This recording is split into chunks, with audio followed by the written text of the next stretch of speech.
دیکھیں حضرت مولانا قاسم نانوتوی رحمۃ اللہ علیہ کو کافر کہا گیا. ہاں جی، یہ کتاب ہے سیرت رسول عربی. دیکھیے یہ کتاب کون سی ہے. اس کتاب کے متعلق اس کتاب میں لکھا ہے میٹھی میٹھی سنتے اور دعوت اسلامی. کیا لکھا ہے؟ نور بخش توکلی صاحب کا جب انتقال ہوا، کہتے ہیں جی پوچھا گیا آپ کا کیا بنا؟ وہ کہنے لگے جی واہ جی واہ، ہماری تو بخشش ہو گئی. کیسے؟ کہتے جی میری یہ کتاب اللہ کو پسند آ گئی. سیرت رسول عربی جو میں نے کتاب لکھی کس کو پسند آ گئی؟ اللہ کو پسند آ گئی. اب ذرا میرے حوالے پہ غور کرنا. اب اللہ کو جو کتاب پسند آئی ہے اس میں کیا لکھا ہے؟ اس میں لکھا ہے حضرت کیا لکھا ہے؟ صفحہ نمبر 510 مولانا مولوی محمد قاسم نانوتوی رحمت اللہ علیہ یوں عرض کرتے ہیں. جی مولانا ہمارے آقا ہیں جی قاسم نانوتوی رحمت اللہ علیہ. اب ان یہ کتاب کے اندر نہیں، 20 کتابوں کے اندر لکھا ہے کہ کافر آدمی مرتد اور گستاخ کو مولانا کہنا اور پھر جو ہے رحمت اللہ علیہ کہنا یہ خود گستاخی ہے. اب میں کہتا ہوں میری بات پہ غور کرو. جو کتاب اللہ کو پسند آئی اس میں کیا لکھا گیا؟ رحمت اللہ، اللہ ان پہ رحمت کرے. جو کتاب اللہ کو پسند آئی اس میں رحمت اللہ علیہ لکھا ہے. معلوم ہوا اللہ کو مولانا قاسم نانوتوی کا رحمت اللہ علیہ ہونا پسند ہے. آؤ تمہاری کتابیں ہیں بھائی، اللہ کو رحمت اللہ علیہ ہونا کیا ہے؟ پسند ہے. اب حوالہ تمہارا، پریشان ہونا تو ہو جاؤ. یہ کتاب ہے، کتاب کا نام لطمت الغیب. یہ کس نے لکھی ہے؟ نصیر الدین گولڑوی صاحب جو ہیں گولڑا شریف والے، پیر میر علی شاہ صاحب کے سلسلہ سے ہیں. اشرف سیالوی جو مشہور عالم ان کا گزرا، جس کا میں نے تھوڑا سا تعارف پہلے کروایا، اس کے خلاف کتاب ہے. اور یہ تمانچہ اس آدمی نے اس کے منہ پر مارا ہے. کتاب کا نام تماچا ہے جی، ترجمہ میں نے کیا تھوڑا سا. ہاں جی، اب اس کتاب کے اندر کیا لکھا ہے سنیے ذرا. کتاب کا صفحہ نمبر 221 ہے. کہتے ہیں جی کس کو مخاطب کر کے؟ اشرف سیالوی کو، جو کہتے ہیں میں جھانگ کا مناظرہ جیتا. ہاں جی، جیتا نہیں ہارا. 13 کتابیں تیرے کفر پہ آ گئی، بقول تمہارے کفر پہ مرا. کہتا ہے جی صفحہ نمبر 221 لیکن ذرا تھوڑی فرصت نکال کر علماء دیوبند کے متعلق مقابیس المجالس کے یہ کلمات بھی ضرور پڑھ لیں. مولوی رشید احمد صاحب گنگوئی بھی حاجی صاحب کے مرید اور خلیفہ اکبر ہیں. ان کے اور خلفاء بھی بہت ہیں. چنانچہ مولوی محمد قاسم صاحب، یہ حوالہ میں نے پیش کرنا ہے. چنانچہ مولوی محمد قاسم صاحب رحمت اللہ علیہ بھی لکھا ہے، اور مولوی محمد یعقوب صاحب وغیرہ. اگرچہ دارالعلوم دیوبند کے بانی مبانی مولوی محمد قاسم نانوتوی رحمت اللہ علیہ مشہور ہیں، لیکن دراصل یہ دارالعلوم حضرت حاجی امداد اللہ قدس اللہ سرہ کے حکم پر جاری ہوا. نیز اس کا حاشیہ بھی ملاحظہ ہو حضرت خواجہ صاحب کے اس ملفوظ سے. یہ کس کا؟ مقابیس المجالس والے خواجہ صاحب. یہ حضرت خواجہ صاحب کے اس ملفوظ سے ثابت ہوا کہ مولانا رشید احمد گنگوہی، مولانا محمد قاسم نانوتوی وغیرہ علماء دیوبند صحیح معنوں میں حاجی امداد اللہ مہاجر مکی کے خلیفہ اور اہل طریقت تھے. حالانکہ بعض بھی ان کو غلط فہمی سے وہابی کہتے تھے. غلط فہمی سے، ویسے ہیں نہیں. ہاں جی، کیا کہا گیا؟ مولانا قاسم نانوتوی، مولانا رشید احمد گنگوہی اہل طریقت ہے. نمبر 1 بات، جو اہل طریقت ہوتا ہے، جو اللہ کا ولی ہوتا ہے، وہ گستاخ ہوتا ہے. اب اہل طریقت مان لیا، اب گستاخ کہنے کا سوال ہی پیدا نہیں ہوتا. پھر اگلی بات، حضرت حاجی امداد اللہ مہاجر مکی، جن کے بارے میں بریلوی حضرات خود کہتے ہیں کہ وہ اللہ کے بہت بڑے ولی تھے، اپنی کتابوں کے اندر ان کے فضائل اور مناقب بیان کرتے ہیں، یہ ان کے خلیفہ تھے. میں کہتا ہوں مولانا قاسم نانوتوی، مولانا رشید احمد گنگوہی اگر گستاخ رسول تھے، حاجی امداد اللہ صاحب نے جو ہے ان کو خلافت کیسے دے دی؟ تم خود کہتے بزرگ تھے. کافر کو مسلمان ماننے والا کون ہے؟ بات کہاں جائے گی؟ اس نے یہی سوال کیا، بات کہاں جائے گی اگر یوں کہتے ہو تو. صفحہ نمبر 221 یہ کتاب تحفۃ الابرار، نیک لوگوں کے لیے تحفہ چھاپا گیا کراچی سے. بریلوی عالم جو ہے اس نے چھاپا. دیکھو ترتیب اور مقدمہ بھی اسی کا ہے. پیر سادہ علامہ اقبال احمد صاحب فاروقی ایم میں، مکتبہ نبویہ گنج بخش روڈ لاہور، اس نے اس کو شائع کیا. اس کتاب کے اندر حضرت مولانا قاسم نانوتوی رحمت اللہ علیہ کے فضائل لکھے ہیں. عنوان ہے حضرت مولوی محمد قاسم صاحب. پھر لکھا ہے آپ کی مقام ولادت، مقام مزار شریف، حوالہ کتب. جی کیا ہے جی؟ الفاظ ذرا غور سے دیکھیے. آپ رؤسائے شیوخ صدیقی قصبہ نانوتا کے ہیں، آپ کو اجازت ہر 4 طریقہ معروف کی، روحانیت کے 4 سلسلے ہیں جی، ہاں جی، آپ کو اجازت ہر 4 طریقہ معروف کی حضرت حاجی محمد امداد اللہ سے تھی، اور حدیث کی سند حضرت شاہ عبد الغنی مجدی سے حاصل کی۔ محققانہ و عارفانہ کلام حقائق و معارف میں آپ کا تھا، اس بات وجودی میں رتب اللسان تھے، توحید شہودی سے بھی انکار نہیں رکھتے تھے۔ یہ آپ کے فضائل اور مناقب کس نے بیان کیے؟ یہ دیکھو کتاب شیخ کی پیرزادہ اقبال صاحب نے، اور اس کتاب کے اندر آپ کے بارے میں مدحیہ کلمات ہے، آپ کے مناقب بیان کیے گئے ہیں۔ آپ کہتے ہیں حضرت نانوتوی اگر مسلمان نہیں تھے، وہ کافر تھے، پھر کتاب کیوں شائع کی ہے؟ اس کتاب میں فضائل کیوں بیان کیے ہیں؟ یا تو پھر کتابیں چھاپنا چھوڑ دو، پیسوں کے لیے کرتے ہو کاروبار، کہ دیوبندی پالن کے چلو اس بہانے تھوڑی گلنا دیوبندیاں بارے لکھ دو تاکہ وہی پڑھ لگے، پیسوں کے لیے سب کچھ، ہاں جی۔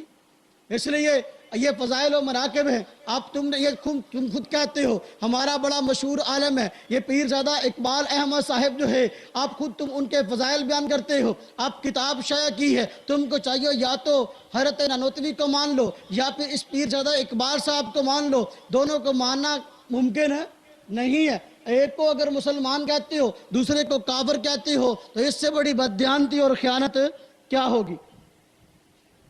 جی، پہلا اعتراض کچھ سمجھ میں آیا؟ حضرت مولانا قاسم نانوتوی رحمۃ اللہ علیہ کے متعلق فرمایا گیا جی کیا ان حضرات کے اکابر نے کہا کہ وہ ختم نبوت کے منکر نہیں، احمد رضا خان صاحب نے کہا کہ وہ ختم نبوت کے منکر ہیں۔ ہم کہتے ہیں جتنے بریلوی علماء کے ہم نے حوالے پیش کیے ہیں، اگر تم کہتے ہو وہ کافر ہیں، پھر یہ کیا سارے کے سارے کافر نہیں بنتے؟ جنہوں نے ان کو جو ہے وہ نیک کہا، اہل طریقت کہا، متقی کہا، مولانا کہا، رحمت اللہ علیہ کہا۔ دوسرا اعتراض حضرت مولانا، یہ تیسرا حضرت شاہ اسماعیل شہید رحمت اللہ علیہ پہ اعتراضات تھے، اگرچہ وہ سامل ارمین میں نہیں، میں نے عرض کر دی چونکہ اکثر لوگ اس کو بیان کرتے ہیں۔ اب دوسرا اعتراض سامل ارمین کے حوالے سے، ویسے تو تیسری شخصیت ہے۔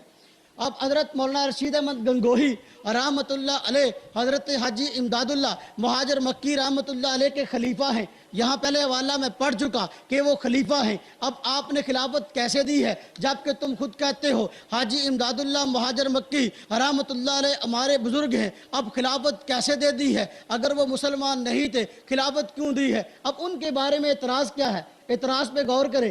کہتے ہیں جی احمد رضا خان صاحب بات پہ غور کرے، کہتے ہیں جی میں نے ایک فتویٰ دیکھا ہے، اس پہ لکھا ہوا تھا کہ اللہ تعالیٰ جھوٹ بولتا ہے۔ میں نے ایک فتویٰ دیکھا ہے رشید احمد گنگوہی صاحب کا، اس میں کیا لکھا ہے کہ اللہ تعالیٰ جھوٹ بولتا ہے۔ ہم کہتے ہیں بھائی دیکھو وہ فتویٰ کہاں ہے؟ کہتے ہیں جی میں نے ایک جگہ پہ دیکھا ہے۔ ہم کہتے ہیں فتویٰ دنیا میں کہیں سے لا دو۔ مولانا رشید احمد گنگوہی رحمت اللہ علیہ دیوبند میں موجود تھے، دیوبند سے لا دو۔ مولانا رشید احمد گنگوہی رحمت اللہ علیہ کے فتاویٰ رشیدیہ چھپے ہوئے ہیں، اس میں دکھا دو۔ اگر یہ فتویٰ موجود ہو کہ اللہ تعالیٰ جھوٹ بولتا ہے، اگر یہ فتویٰ موجود ہو، میں تمہارے ساتھ مل کے رشید احمد گنگوہی رحمت اللہ علیہ کو کافر کہوں گا۔ اگر یہ فتاویٰ رشیدیہ میں موجود نہ ہو پھر میں کاذب نہ کہوں تو اور کیا کہوں؟ پوری دنیا کے اندر احمد رضا خان صاحب تھے جن کو یہ فتویٰ مل گیا اور کسی کو ملا ہی نہیں۔ دیکھو ہاں جی، فتاویٰ ان کے چھپے ہوئے نہیں، چھپے ہوئے، چھپے ہوئے نہیں بلکہ چھپے ہوئے۔ اب یہ کتاب ہے، اس کتاب کا نام فتاویٰ مظہریہ ہے، اور مشہور بریلوی عالم جو ہے اس کو لکھنے والے جس کے نام کے ساتھ لکھا ہے شیخ الاسلام مفتی اعظم شاہ محمد مظہر اللہ جو ہے، اور اس کو جمع کیا ہے فتاویٰ کو پروفیسر ڈاکٹر محمد مسعود احمد نے۔ اس کتاب کے اندر کیا لکھا ہے سنیے۔ مولانا رشید احمد گنگوہی کیا لکھا ہے؟ مولانا رشید احمد گنگوہی رحمت اللہ علیہ خود بریلوی علماء نے لکھا ہے کہ گستاخ کو رحمت اللہ علیہ کہنا خود گستاخی ہے۔ ہم کہتے ہیں یہ مسلمان رہے کہ نہیں؟ ذرا ان کی خیر مناؤ اور وہ فتویٰ لاؤ، اگر کسی بریلوی کے پاس موجود ہے وہ فتویٰ لائے جہاں لکھا ہے مولانا رشید احمد گنگوہی رحمت اللہ علیہ نے کہ بھئی اللہ پاک جھوٹ بولتا ہے۔ جب فتویٰ تمہارے پاس موجود نہیں ہے تو پھر جو ہے اب تم کہو گے تو ظاہر بات ہے کہنے کے بعد چھپو گے، سامنے آؤ گے نہیں۔ جی صفحہ نمبر اس کا 357 فتاویٰ مظہریہ، یہ کتاب ہے، کتاب کا نام فیض الرسول ہے۔ اب ایک بات یہاں سمجھ لے، ایک مسئلہ علماء کرام میں چلا ہے کہ کہ بسا اوقات امکان اور وقوع ان دونوں میں فرق ہوتا ہے کہ نہیں؟ کسی چیز کا اگر امکان ہو کیا اس کا وقوع بھی مانا جا سکتا ہے؟ ہم کہتے ہیں نہیں، یہ قاعدہ کلیہ نہیں، جو چیز ممکن ہو تو اس کا وقوع بھی ہو۔ اللہ تبارک و تعالیٰ جو ہے، اللہ پاک نے خود اپنے متعلق فرمایا ہے ان اللہ علی کل شیء قدیر، بے شک اللہ تبارک و تعالیٰ ہر چیز پہ قادر ہے۔ اب دیکھو اللہ پاک ہر چیز پہ قادر ہے، لیکن اس کا مطلب یہ نہیں کہ جو کام غلط ہے اللہ اس کو کرتے بھی ہیں۔ اللہ کل شیء میں ہر چیز داخل ہے کہ نہیں؟ ہاں جی، تو یہاں امکان کہتے ہیں امکان کذب، اللہ تبارک و تعالیٰ کیا جھوٹ بول سکتے ہیں؟ اللہ میں طاقت ہے، ان اللہ علی کل شیء قدیر، طاقت تو ہے لیکن بولتے نہیں۔ امکان کا ہونا اور بات ہے، وقوعاً اور فعلاً بولنا اور بات ہے۔ حضرت مولانا رشید احمد گنگوہی رحمۃ اللہ علیہ نے یہ کہیں نہیں لکھا اللہ پاک جھوٹ بولتا ہے، امکان کی بات اور ہے، وقوع کی بات اور ہے، وگرنہ اگر امکان سے بات وقوع والی ہو جاتی ہے پھر ہم بھی حوالہ پیش کرتے ہیں۔ یہ دیکھو فتاوی فیض الرسول، اس کی جلد نمبر 1 ہے اور اس کا صفحہ نمبر 2 ہے، اس میں لکھا گیا کیا؟ بے شک مشرکین کی مغفرت تحت قدرت باری تعالیٰ ہے، مغفرت مشرکین عقلاً ممکن بھی ذات ہے، مغفرت مشرکین عقلاً ممکن بھی ذات ہے۔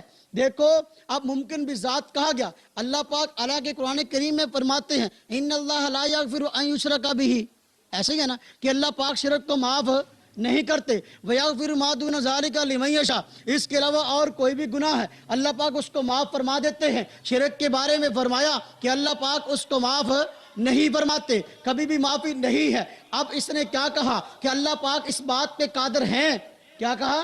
اللہ پاک اس بات پہ قادر ہیں کہ وہ اگر مشرکین کو بخشے تو بخش سکتے ہیں۔ ہم کہتے ہیں اگر امکان سے وقوع لازم آتا ہے پھر تو یہاں سے بھی امکان سے وقوع لازم آ گیا۔ اللہ پاک نے کہاں لکھا ہے کہ میں مشرکوں کو بخشوں گا؟ قرآن پاک میں تو فرمایا گیا مشرکوں کی بخشش نہ ہوگی، اگر وہ گستاخی ہے تو یہ بھی گستاخی ہے۔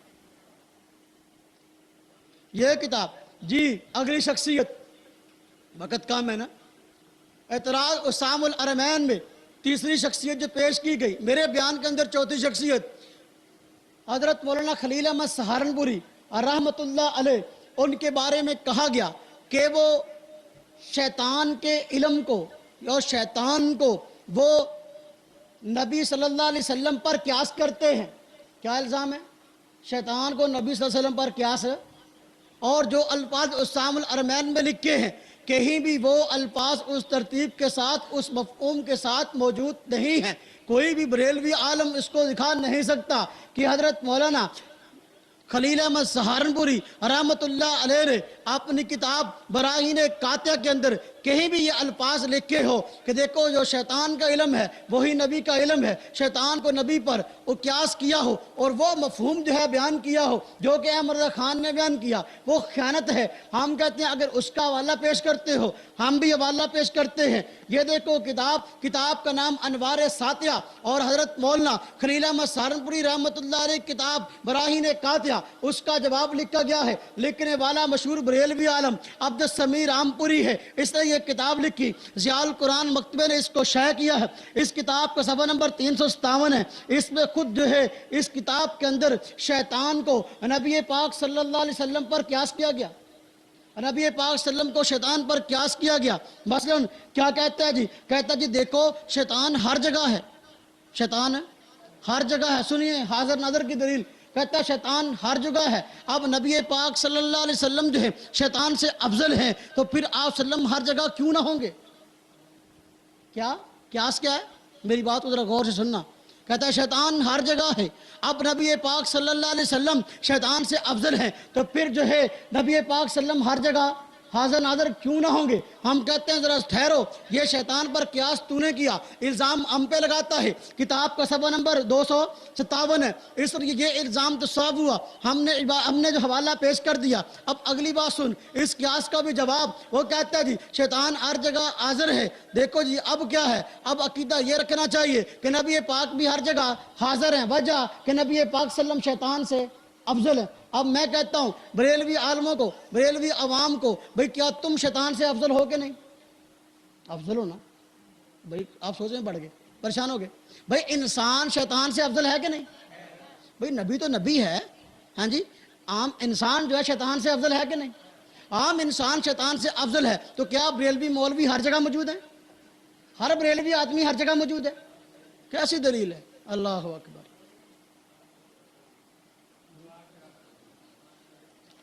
پانچ بج گئے؟ اچھا، اللہ اکبر! یہ فتاوی مظہریہ، جی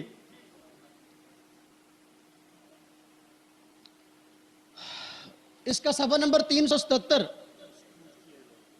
اس میں لکھا ہے کہ دیکھو علماء دیوبند کے بارے میں فتویٰ پوچھا گیا، کیا وہ مولوی قاسم نانوتوی رحمۃ اللہ علیہ، اشرف علی تھانوی رحمۃ اللہ علیہ، رشید احمد گنگوہی رحمۃ اللہ علیہ، خلیل احمد سہارنپوری رحمۃ اللہ علیہ، ان کے متعلق پوچھا گیا کیا ان کو کافر کہا جائے؟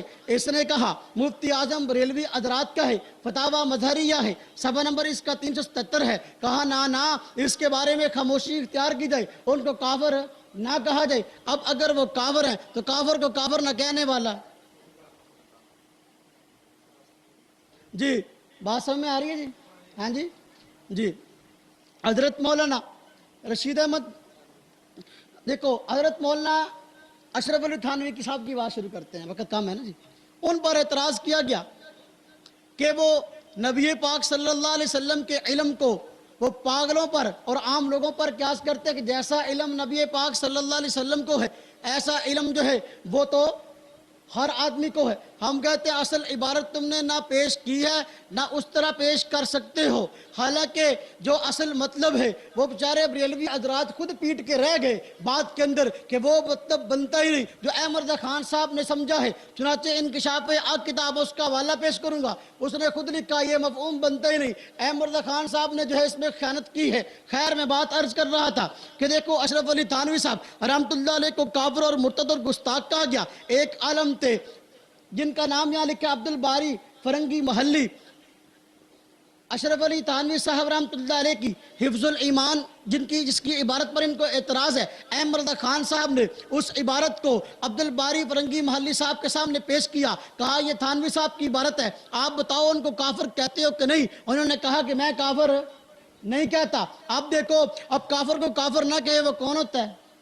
ہاں جی اب دیکھو پھر اگلی بات پہ غور کرو کہ اب اگر انہوں نے کافر نہیں کہا، دو راستے تھے، احمد رضا خان صاحب یا تو عبد الباری فرنگی محلی صاحب سے تعلقات کو ختم کر دیتے کہ وہ گستاخ تھے، انہوں نے گستاخ کی جو ہے وہ سائیڈ لی ہے، ان کو کافر نہیں کہا، یا پھر حضرت تھانوی رحمۃ اللہ علیہ کو مسلمان مانتے۔ اب ہوا کیا ہے، انہوں نے تکفیر نہیں کی عبد الباری محلی رحمۃ اللہ علیہ نے، اس کے باوجود جو ہے احمد رضا خان صاحب نے ان سے تعلقات برقرار رکھے ہیں، ان سے تعلقات برقرار ہے۔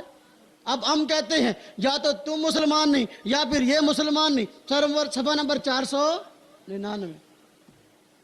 ایسی بات جو حضرت تھانوی رحمۃ اللہ علیہ کی طرف منسوب ہے عام آدمی نہیں کہہ سکتا، عالم دین کیسے کہہ سکتا ہے؟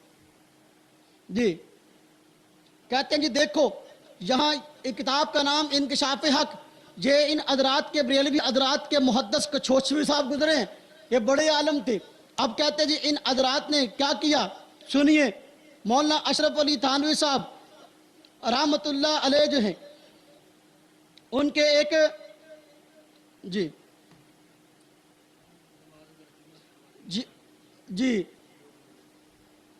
ان کے ایک مرید تھے، دیوبندی عالم تھے، مولانا رشید احمد گنگوہی رحمۃ اللہ علیہ کے ماننے والوں میں ایک عالم تھے، محدث کچھوچوی تمہارا بڑا محدث ہے، اس نے ان کے مرید کے پیچھے یعنی حضرت تھانوی رحمۃ اللہ علیہ کے ماننے والے کے پیچھے جو ہے نماز ادا کی ہے۔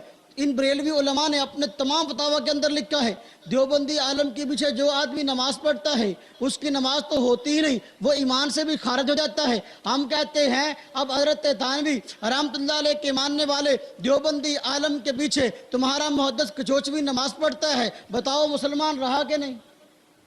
ہاں جی مسلمان رہا کہ نہیں؟ اس بات کا فیصلہ تم کر لو، یا تو پھر گستاخ کہنا چھوڑ دو یا پھر اپنے محدث کچھوچوی صاحب کے بارے میں فتویٰ شائع کرو کہ وہ کافر ہو گیا تھا۔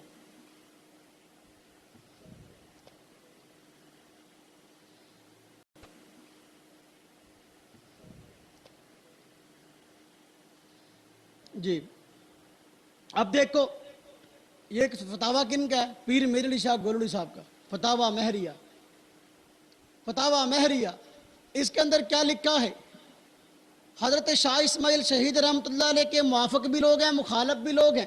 بریلوی حضرات حضرت شاہ اسماعیل شہید کی مخالفت کرتے ہیں، اور عام لوگ حضرت شاہ اسماعیل شہید کو توحید پرست اور اہل ایمان میں شمار کرتے ہیں، اس لیے یہ لوگ بس اوقات ہمیں اسماعیلیہ کہتے ہیں، شاہ اسماعیل شہید کو ماننے والے۔ میرے علی شاہ صاحب نے یہاں یہ بات لکھی ہے کہ اور اس طریقے سے خیر آبادی علماء جو تھے، خیر آباد کے رہنے والے، ان حضرات نے بھی احمد رضا خان صاحب کے پیچھے لگ کر فتویٰ تکفیر نہیں لگایا، بلکہ علماء دیوبند کی ترجمانی کی ہے۔ ان کے بارے میں بھی، ان دونوں حضرات کے بارے میں، دیوبندی علماء کے بارے میں بھی اور خیر آباد میں رہنے والے جو ہیں علماء کرام بھی، ان کے بارے میں کہا گیا کہ میں ان دونوں کو ماجور اور مصاب جانتا ہوں۔ کیا جانتا ہوں؟ ماجور، جن کو اللہ پاک اجر عطا کرتے ہیں، جن کو اللہ پاک ثواب عطا کرتے ہیں۔ یہ پیر میر علی شاہ صاحب ہیں کہ وہ دیوبندی حضرات کو اور شاہ اسماعیل شہید رحمۃ اللہ علیہ کے ماننے والے افراد کو مسلمان مانتے ہیں، ماجور مانتے ہیں۔ اب تم مجھے بتاؤ، اگر حضرت شاہ اسماعیل شہید رحمۃ اللہ علیہ کے ماننے والے دیوبندی حضرات اگر مسلمان نہیں ہے تو پھر حضرت پیر میر علی شاہ گولڑوی، اب تم ان کے بارے میں کیا کہتے ہو؟ یہ مسلمان رہے کہ کافر ہو گئے؟ اس لیے کہ کافر کو کافر نہ کہنے والا تمہارے اصول میں خود کافر ہے۔ یہ پیر میر علی شاہ صاحب کے بارے میں تم کیا کہتے ہو؟ ہاں جی، اسی طریقے سے ایک اور سوال پوچھا گیا، اس کتاب، اس کا حوالہ نمبر صفحہ نمبر 9 ہے، اور اسی طرح آپ صلی اللہ علیہ وسلم کو بشر کہا جائے کہ نہ کہا جائے، یہ سوال فتاویٰ مہریہ کے اندر پوچھا گیا۔ آپ اس کا جواب لکھا ہے اپنا پیر صاحب نے، کیا لکھتے ہیں؟ آپ صلی اللہ علیہ وسلم کو بشر کہنے والے اہل سنت والجماعت ہیں، جبکہ دوسرے مفتی احمد یار نعیمی صاحب کہتے ہیں کہ نبی پاک صلی اللہ علیہ وسلم کو انبیاء کو بشر کہنے والے مسلمان نہیں ہیں۔ اب یہ تو مسلمان مانتے ہیں، اب تو پیر میر علی شاہ صاحب مسلمان رہے کہ کافر ہو گئے؟ غور کرو، صفحہ نمبر 6 ہے جی۔ تھک گئے؟ اچھا، بات کو ختم کرنا چاہتا ہوں، صرف اتنی بات عرض کر دیتا ہوں، حضرات ٹائم بڑا ہو گیا۔ تراجم کے حوالے سے ایک اصول بیان کرتا ہوں، احمد رضا خان صاحب نے بیان کیا۔ یہ آج بریلوی علماء ہمارے ترجمہ قرآن پر اعتراض کرتے ہیں اور کہتے ہیں کہ تمہارے علماء نے قرآن کریم کے ترجمے لکھے، تفسیریں لکھی ہیں، اس میں غلط ترجمے کیے ہیں، اور احمد رضا خان صاحب نے ترجمہ صحیح کیا ہے۔ اب میں یہ بات عرض کرنا چاہتا ہوں، یہ کتاب ہے، اس کا نام فتاویٰ رضویہ، احمد رضا خان صاحب کے فتاوے ہیں، اس کی 26ویں جلد ہے۔ اس میں احمد رضا خان صاحب نے اس جھگڑے کو ختم کرنے کے لیے ایک اصول بیان کیا۔ کیا اصول بیان کیا؟ کہ فقیر کی رائے قاصر یہ ہے کہ مولانا شاہ عبد القادر صاحب کا ترجمہ پیش نظر رکھا جائے۔ کس کا ترجمہ؟ شاہ عبد القادر رحمۃ اللہ علیہ کا ترجمہ پیش نظر رکھا جائے۔ ہم کہتے ہیں چلو ہم ان کو منصب بناتے ہیں، اگر شاہ عبد القادر رحمۃ اللہ علیہ کا ترجمہ تمہارے مطابق ہو تو پھر تم ٹھیک ہو، ہمارے مطابق ہو تو پھر ہم ٹھیک۔ آؤ، کبھی بھی تیار نہ ہوگے، کبھی بھی تیار لاؤ شاہ عبد القادر رحمۃ اللہ علیہ کا ترجمہ، وہ ہمارے موافق ہے۔ تم تو ان پہ آج بریلوی علماء شاہ عبد القادر رحمۃ اللہ علیہ کے ترجمہ میں کیڑے نکالتے ہیں اور ان کو بھی گستاخ کہتے ہیں، جبکہ یہ بڑا پیر کہہ گیا کہ نہ ان کو منصب بنا لو اور ان کے ترجمے کو دیکھ لو۔ ہم کہتے ہیں ان کے ترجمے کو دیکھو، پھر پتہ چلے گا وہ کن کے حق میں ہے۔ الحمدللہ وہ ہمارے حق میں۔ کبھی بھی تراجم پہ بحث کرنی ہوتی ہے انشاءاللہ شاہ عبد القادر کا ترجمہ لائیں گے اور پھر تم کو بٹھائیں گے اور پھر فیصلہ ہوگا سچا کون اور جھوٹا کون ہے۔ پھر اگلی بات جی، ایک آدمی مجھے کہنے لگا کہ جی ترجمہ کیا گیا وَوَجَدَكَ ضَالًّا فَهَدَىٰ، سورہ زحام میں آیت ہے نبی پاک صلی اللہ علیہ وسلم کے متعلق کہ جو تمہارے علماء نے ترجمہ غلط کیا ہے اس کا۔ میں نے کہا اچھا، اب ترجمہ ٹھیک تمہارے عالم نے کیا کیا ہے؟ تمہارے عالم نے ترجمہ ٹھیک کون سا کیا ہے؟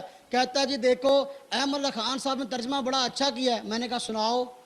اب وہ سناتا ہے اور میں اس کو پڑھتا ہوں۔ کیا پڑھتا ہے؟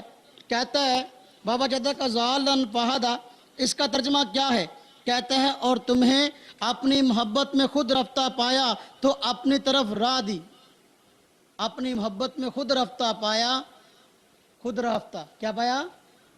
اپنی مرضی کے مطابق چلنے والا، اپنی خواہش پہ چلنے والا۔ اب سنیے، یہی ترجمہ خود رفتہ بریلوی علماء کرام نے ایک کتاب کے اندر نہیں کئی کتابوں کے اندر لکھا ہے ایک لفظ جو زو معنی ہے یعنی ایک معنی اس کا اچھا بنتا ہے دوسرا معنی اس کا برا بنتا ہے وہ لفظ نبی کے لیے استعمال نہیں کر سکتے دیکھیے نبی پاک صلی اللہ علیہ وسلم کو خود رفتہ کہا ہے جبکہ دوسری طرف دیکھو سورہ یوسف کے اندر واقعہ ہے زلیخا اور یوسف حضرت یوسف کا اب زلیخا نے حضرت یوسف کو بہکایا ہے وہاں پر الفاظ آئے ہیں زلیخا کے بارے میں کہ وہ اس کو غلطی ہوئی اور اس نے حضرت یوسف کو پھسلانے کی کوشش کی لیکن حضرت یوسف تو پیغمبر تھے وہ کیسے پھسل سکتے تھے یہ آپ احمد رضا خان صاحب سنیے اس کا ترجمہ کیا کرتے ہیں اِنَّا لَنَرَاهَا فِي ضَلَالٍ مُبِينٍ یہ ترجمہ ہے کہنے والوں نے کس کو کہا زلیخا کو کہا کہ اِنَّا لَنَرَاهَا فِي ضَلَالٍ مُبِينٍ ترجمہ کرتے ہیں تو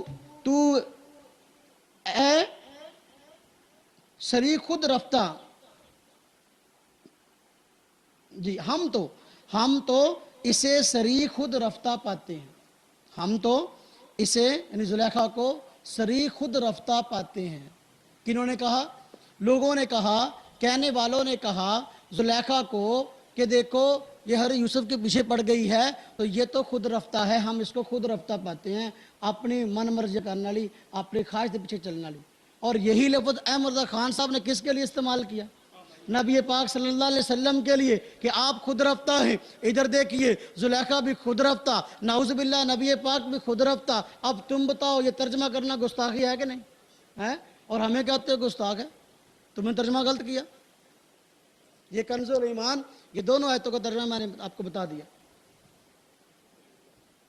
سنیے احمد رضا خان صاحب نے ترجمہ لکھا اب اس کی داستان بڑی لمبی ہے وگرنہ میں اس پہ عرض کرتا کچھ تفصیل کے ساتھ احمد رضا خان صاحب نے ہمارے خلاف بڑی کتابیں لکھی ہیں آپ کتابیں اٹھا کے دیکھیے درجنوں کتابیں ہمارے خلاف لکھی ہیں لیکن یہ ایسا عالم دین ہے کہ جس کے فتاویٰ دیکھو اب درجنوں اس کی جلدیں شائع ہو گئی ہیں ایک بھی رسالہ نبی پاک صلی اللہ علیہ وسلم پر درود شریف پڑھنے کے فضائل سے متعلق نہیں لکھا 26ویں جلد کا تو میں نے حوالہ دیا نا جی ہاں جی اب 30 کے قریب جلدیں ہیں ہاں جی 32-33 جلدیں ہیں لیکن دیکھو ایک بھی رسالہ اتنی جلدوں کے اندر نبی پاک صلی اللہ علیہ وسلم کے درود پر آپ وسلم پر درود پڑھنے کے جو فضائل ہیں یا مسائل ہیں اس پہ نہیں لکھا فضائل درود شریف لکھنے کا موقع نہیں ملا ساری زندگی ہماری مخالفت میں گزر گئی پھر اگلی بات سنیے کیا کہ احمد خان صاحب سے ان کے مرید جلال الدین امجدی صاحب نے کہا کہ جی دیکھو آپ نے اتنا کام کیا ایک قرآن پاک کا ترجمہ بھی لکھ دو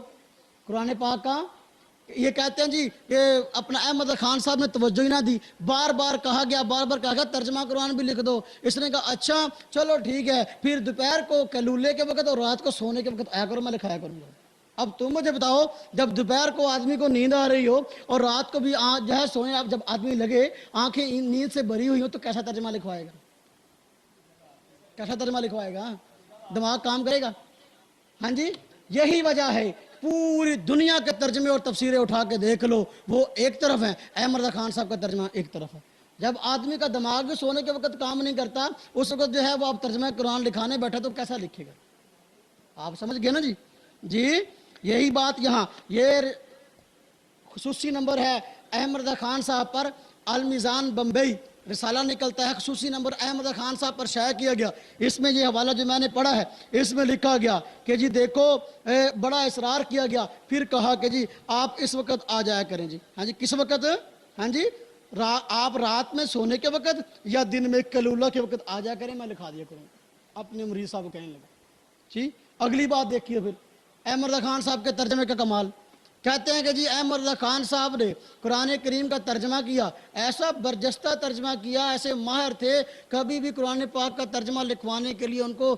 کسی تفسیر کو دیکھنے کی یا کسی لغت کو دیکھنے کی ضرورت نہیں پڑی واہ جی واہ اب اس کا نتیجہ کیا ہوا دنیا میں کسی نے بھی وہ ترجمہ نہیں کیا جو احمد رضا خان صاحب نے کیا کیوں وہی کمال نہیں یہی تو جو ہے یہی تو سب سے بڑا عیب ہے جو مفسرین سے اختلاف ہے ترجمے کے اندر تفسیر کے اندر عقائد و نظریات کے اندر اگر تفاسیر دیکھی ہوتی لغت کی کتب دیکھی ہوتی پھر کبھی بھی اختلاف نہ ہوتا کبھی بھی آج لڑائیاں نہ ہوتی تمہارا ترجمہ غلط اور تمہارا پھر میں کہتا ہوں آخری بات اس حوالے سے کہ دیکھو احمد رضا خان صاحب نے ترجمہ لکھا ہے ہونا تو یہ چاہیے تھا جو ترجمہ لکھا ہے ہمیشہ سے وہی چھپتا ہمیشہ سے جو لکھا تھا وہی مارکیٹ میں ترجمے اٹھا کے دیکھ لو احمد رضا خان صاحب کے ترجمے میں اختلاف ہے اگر نہ اختلاف ہو میں ذمہ دار وہ کیسے ہے اب بریلوی علماء اس میں تبدیلیاں کر رہے ہیں. ہم کہتے ہیں دیکھو اگر ترجمہ ٹھیک تھا تبدیلی کی ضرورت کیوں پیش آئی ہے؟ تبدیلی کی ضرورت پیش آنا اس بات کی دلیل ہے کہ واقعی احمد رضا خان صاحب نے ترجمہ لکھایا وہ ترجمہ قرآن غلط تھا. وہ ترجمہ قرآن وقت نہیں ہے وگرنہ میں اس پہ والا جات دکھاتا کہ پرانے اور نئے ترجموں میں کیا فرق ہے. جی ہاں جی. اب وقت ہمارے پاس کافی ہو گیا. یہ فضائل دعا دکھائیے گا. یہ ایک کتاب ہے. آج کل بریلوی علماء جو ہیں ہمارے ترجموں پر اعتراض کرتے ہیں لیغفر لک اللہ ما تقدم من ذنبک وما تاخر. کہتے جی آپ نے اس کا ترجمہ کیا غلط کیا. اور خود دیکھو یہ احمد رضا خان صاحب کے والد ہیں ہیں جی جس کے انہوں نے کتاب لکھی فضائل دعا نقی علی صاحب نے. اب اس کی تشریح کی ہے احمد رضا خان صاحب نے خود. اور اس رسالے کے اندر خود وہی ترجمہ لکھا گیا ہے جو بریلوی ہم پر اعتراض کرتے ہیں. وہی ترجمہ لکھا گیا ہے کہ جی نبی پاک صلی اللہ علیہ وسلم کی طرف گناہ کی نسبت کی گئی ہے. نبی پاک صلی اللہ علیہ وسلم کی طرف گناہ کی. آپ صفحہ نمبر 86 ہے. اس کے اندر وہی ترجمہ ہے. اگر چلو پڑھ لیتے ہیں اس کو. حالانکہ ایسی سختی کے ساتھ ہمارے کابر نے وہ ترجمہ نہیں لکھا جیسے یہ لکھا ہے. صفحہ نمبر 86 وَاسْتَغْفِرْ. جی دیکھو یہ ترجمہ ہے آیت وَاسْتَغْفِرْ لِذَنْبِكَ وَلِلْمُؤْمِنِينَ وَالْمُؤْمِنَاتِ. مغفرت مانگ اپنے گناہوں کی. حالانکہ اس آیت کا ترجمہ ہمارے کعبہ نے کچھ اور کیا.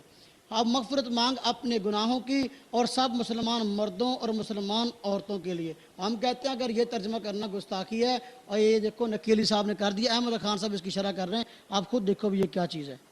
پھر اگلی بات کو ختم کر رہے ہیں. اللہ اکبر. ہندوستان کے اندر بزرگ آدمی کو تو کے لفظ سے مخاطب کرنا گستاخی ہے. یہ کس نے لکھا ہے؟ یہ کتاب اصول الرشاد. اور اس کتاب کو لکھنے والے نقی علی خان صاحب ہیں احمد رضا خان صاحب کے والد. اور اس کا صفحہ نمبر اس بات کا جو اس میں لکھی گئی ہے صفحہ نمبر 35 اور 228 کہ بڑے بزرگ آدمی کو تو کہنا گستاخی ہے. اب آپ ترجمہ کنز الایمان دیکھ لیجئے. نبی پاک صلی اللہ علیہ وسلم کو ایک جگہ نہیں بلکہ درجنوں جگہ پر تو کہہ کے مخاطب کیا گیا اور خود لکھا گیا اس طرح کہنا گستاخی ہے. اب تم مجھے بتاؤ باپ کچھ کہہ رہا ہے اور بیٹا کچھ کہہ رہا ہے. باپ اور بیٹے کا موقف ایک نہیں ہے تو یہاں پوری امت ایک کیسے ہو جائے؟ ہاں جی جی. خیر آج ہمیں حضرات کہتے ہیں جب ہم کہتے ہیں نا دیکھو بھئی تمہارے اکابر نے گستاخیاں کی ہیں اور دیکھو وہ کہتے ہیں لیو جی ہمارے اکابر نے کیسے گستاخیاں کی ہیں؟ آپ کے اکابر گستاخ ہو سکتے ہیں ہمارے اکابر نہیں. احمد رضا خان صاحب نہیں. ہم کہتے ہیں آؤ ہم دکھاتے ہیں پھر آتے نہیں ہیں. اسی طرح ہوتا ہے ہر جگہ پہ. اور پھر وہ ایک دلیل ایک آدمی مجھے کہنے لگا کہ جی احمد رضا خان صاحب جو ہے تمہارے اکابر نے اس کو کافر کہا یا اس کے بارے میں غلط نظریات رکھنے والے کو کافر کہا. دکھاؤ کہاں کہا. میں نے کہا بالا جات تو بہت ہیں. ہم ایک رسالہ پیش کرتے ہیں. اس رسالے کا نام ہے خنجر ایمانی برحلقوم رضا خانی. احمد رضا خان صاحب کے ماننے والوں کے خلاف فتویٰ. احمد رضا خان صاحب کے خلاف فتویٰ. اور یہ کتنے علماء نے دیا؟ 390 علماء کرام پاک و ہند کے 390 علماء کرام نے فتویٰ دیا کہ بریلوی حضرات جو ہے اس میں جو باتیں لکھی گئی ہیں اور جو اس کا قائل ہے لکھنے والا ہے وہ آدمی مسلمان نہیں بلکہ کافر ہے. اب میں اس کا ایک حوالہ آپ کے سامنے پڑھوں وقت تو نہیں ہے. اب یہ کتاب ہے وصایا شریف یہاں پڑھی ہے. اس میں لکھا ہے کہ احمد رضا خان صاحب کو دیکھنے سے صحابہ کو دیکھنے کا شوق کم ہو گیا. احمد رضا خان صاحب کو دیکھا تو کس کا شوق کم ہو گیا؟ صحابہ کو دیکھنے کا. آپ بتا دو یہ گستاخی ہے کہ نہیں؟ ہاں جی. خیر ملفوظات میں بات میں موقع بھی شاید نہ ملے. یہ ملفوظات اعلیٰ حضرت دعوت اسلامیہ شائع کی. میں ایک کتاب کا حوالہ نرز کرتا ہوں وقت کم ہے. یہ ایک کتاب ملفوظات اعلیٰ حضرت دعوت اسلامی نے شائع کی ہے. اس کے 2 ایڈیشن ہیں ایک پرانا اور ایک نیا. پرانے ایڈیشن کے اندر سے درجنوں عبارتیں 100 کے قریب عبارتیں احمد رضا خان کی نکال دی گئیں. کیوں؟ ہم ان پہ اعتراض کرتے تھے کہ یہ گستاخانہ عبارتیں. دعوت اسلامی نے 100 کے قریب عبارتیں اس ایک کتاب سے نکال دی. کیوں؟ کہ ہم اعتراض کرتے تھے کہ یہ گستاخانہ عبارت. ہم کہتے ہیں یہ عبارتیں نکالنا اس بات کی دلیل ہے کہ واقعی احمد رضا خان نے 100 گستاخیاں کی ہیں. ہمیں گستاخ کہتے ہو؟ یہ کتابیں تو یہ باتیں تم نے کیوں نکالی؟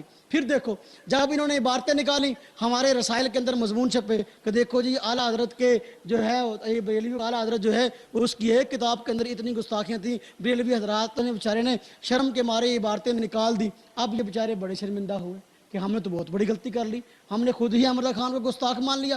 پھر دوبارہ یہ کتاب شائع کی، پھر دوبارہ یہ کتاب وہی باتیں دوبارہ ڈال دی، وہی باتیں دوبارہ ڈال دی، اور پھر لکھا ہے یہ دیکھو، یہ اس کے اعتذار کے نام سے ہاں جی صفحہ نمبر 2 کہتے ہیں جی ہم نے پہلے کچھ عبارتیں جو ہیں وہ نکال دی تھی، اب دوبارہ داخل کر رہے ہیں۔ کہتے ہیں تمہارے اعلیٰ حضرت کا یہ حال ہے، اور دوسروں کو جو ہے وہ اللہ معاف فرمائے کس منہ سے جو ہے وہ گستاخ کہتا ہے۔ خیر میں بات عرض کر رہا تھا، یہ بریلوی عالم جہاں آیا تھا جس کا نام مولوی اسحاق ہے، اس نے تقریریں کی اور پورا مہینہ ہمارے اکابر کے خلاف جو ہے زبان درازی کی، ان کو کافر اور گستاخ کہتا رہا۔ اور پھر جو ہے یہاں ایک اور آدمی ہے ناصر کے نام سے، اور اس آدمی نے جو ہے یہاں ہمارے ساتھیوں کو پریشان کرنا شروع کیا کہ تم گستاخ ہو، آؤ ہم سے بات کرو، ہمارے مولوی صاحب سامنے آئیں گے اور تمہارے اکابر کی گستاخیاں دکھائیں گے۔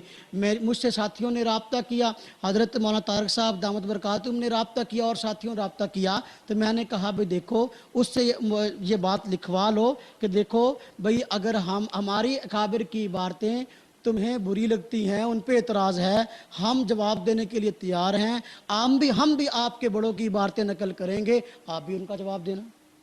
اب پہلے تو اس بات پہ راضی نہ ہوئے، پھر مشکل سے جو ہے وہ اس سے لکھوا لیا گیا یہی بات کہ ٹھیک ہے جی اگر دیوبندیوں کا عالم جو ہے ہمارے اکابر کی عبارت پر اعتراض کرے گا تو ہم جواب دیں گے۔ اب یہ لکھ دیا، لیکن جب اپنے مناظرین سے رابطہ کیا کوئی بھی اس کام کے لیے تیار نہ ہوا۔ یہی وجہ کہ آج ہم بیٹھے ہیں وہ نہیں آئے، ہم بیٹھے ہیں اور وہ نہیں آئے۔ یہ ایک مرتبہ نہیں ہوا، یہ کئی مرتبہ ہوا۔ انشاءاللہ جب بھی کبھی آمنا سامنا ہوا تو ہم کہیں گے بھائی اگر اپنے اکابر کی بات سننا چاہتے ہو تو آؤ ہمارے سامنے، اگر کہنا جانتے ہو تو پھر سننے کا بھی حوصلہ رکھو۔ اللہ رب العزت جو ہے ہم سب کو صراط مستقیم پہ قائم دائم فرمائے، اور اللہ پاک ہم سب سے راضی ہو، آپ کا بیٹھنا قبول فرمائے۔ وآخر دعوانا ان الحمدللہ رب العالمین۔ رب العالمین والعاقبۃ للمتقین والصلاۃ والسلام علی سید الرسل وخاتم الانبیاء والمرسلین۔